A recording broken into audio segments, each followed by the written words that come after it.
C'est le dernier jour avant un changement majeur. Pour la première fois en 16 ans, Angela Merkel ne se présente pas aux élections allemandes de ce dimanche.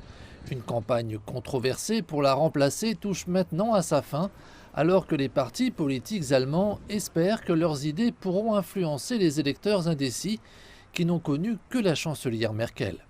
Je pense que beaucoup de gens sont inquiets car pendant 16 ans, on a bénéficié de la stabilité. On a connu de nombreuses crises comme celle de réfugiés et maintenant les gens sont anxieux parce qu'ils ne savent pas avec certitude pour qui voter. Je pense qu'elle a été une très bonne chancelière. Elle a fait du bon travail. Et maintenant, peut-être qu'un changement sera positif. Ces 16 dernières années, je n'ai connu qu'Angela Merkel au poste de chancelier. Je souhaite que les personnes à la tête du pays puissent avoir la même constance. L'Allemagne est un grand pays. En fait, les électeurs n'éliront pas directement le prochain chancelier, mais ils soutiendront le parti qui finira par former un nouveau gouvernement au Parlement. Les sondages indiquent que 3 d'entre eux ont une chance de nommer l'un des leurs à la direction du pays. Au sommet se trouvent les sociaux-démocrates de gauche et Olaf Scholz. Cet homme, ministre fédéral allemand des Finances, est perçu comme un chef froid mais constant. Il est présenté comme l'héritier d'Angela Merkel.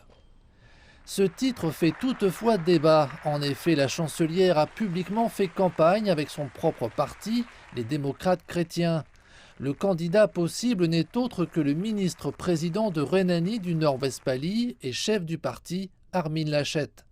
Mais contrairement à Angela Merkel, son prédécesseur à la direction du parti, il ne parvient pas à susciter la même sympathie auprès des électeurs. Pour de nombreux électeurs, les préoccupations climatiques sont en tête de l'ordre du jour.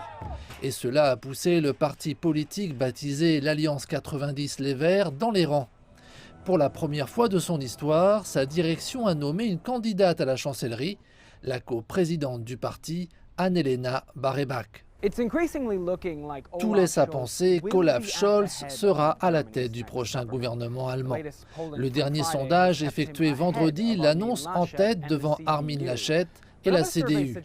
Cependant, d'autres sondages indiquent que jusqu'à 4 électeurs sur 10 sont encore indécis, une incertitude plus que suffisante pour effacer toute avance confortable dans les premiers sondages.